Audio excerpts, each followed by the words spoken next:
Assalamualaikum warahmatullahi wabarakatuh. Terima kasih sudah klik video kali ini. Ini menandakan kalian siap untuk belajar hari ini. Hari ini kita akan belajar tentang peta dan komponen-komponen peta. Apa itu peta? Peta adalah gambaran suatu permukaan bumi pada bidang datar dan diperkecil dengan menggunakan skala. Bisa kalian lihat di sini ada gambar peta dunia, di mana ada 5 benua besar. Yang pertama ada benua Asia, Australia, Afrika, Amerika, dan benua Eropa. Kemudian kita ke fungsi peta. Fungsi peta ada 3. Yang pertama, peta berfungsi untuk menunjukkan posisi atau lokasi suatu tempat di permukaan bumi. Kedua, untuk memperlihatkan ukuran, luas, jarak, dan arah suatu tempat di permukaan bumi.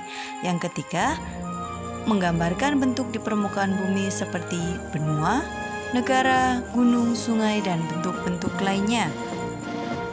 Ada 6 syarat peta yang harus dipenuhi dalam pembuatan peta.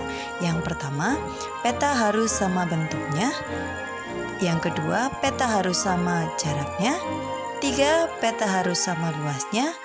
4, memiliki petunjuk arah yang benar. 5, informasi jelas. Dan yang keenam, data harus teliti. Dalam pembuatan peta, ada beberapa hal atau komponen yang harus diperhatikan. Yang pertama, ada judul, insert, penunjuk arah, simbol, legenda, sumber peta, tahun pembuatan, garis tepi, gratikul, skala, warna, dan tipe huruf. Kita ke komponen yang pertama. Yang pertama ada judul peta. Judul peta adalah gambaran keseluruhan peta. Melalui judul peta, kita dapat mengetahui wilayah yang dipetakan dan data yang diinformasikan sehingga bisa memberikan gambaran kepada para pengguna sebelum membaca isinya. Bisa kalian lihat di gambar ada contoh peta Provinsi Bali. Dari kita membaca judulnya saja kita akan tahu bahwa isi dari peta adalah Provinsi Bali. Komponen yang kedua adalah skala peta. Skala peta adalah perbandingan jarak antara di peta dengan jarak yang sesungguhnya.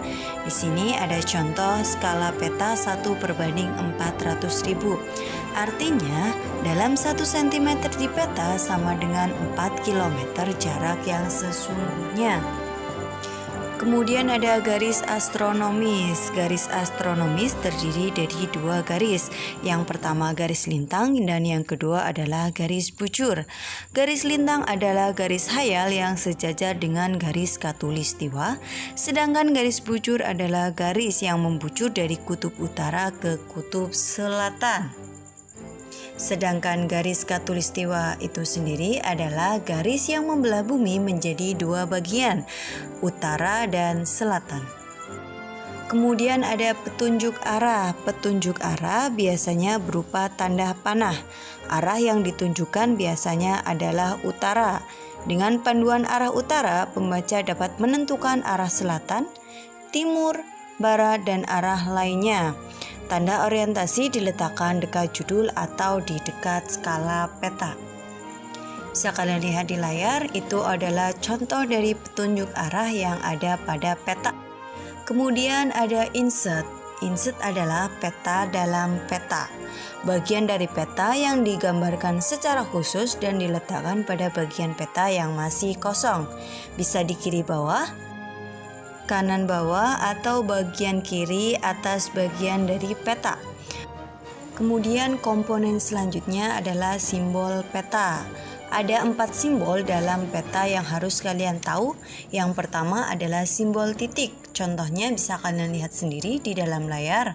Seperti kotak adalah ibu negara, ada gambar segitiga adalah gunung berapi. Kemudian ada simbol garis. Bisa kalian lihat sendiri.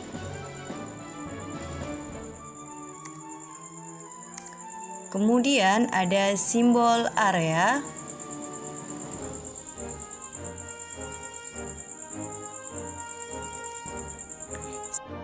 Dan simbol warna.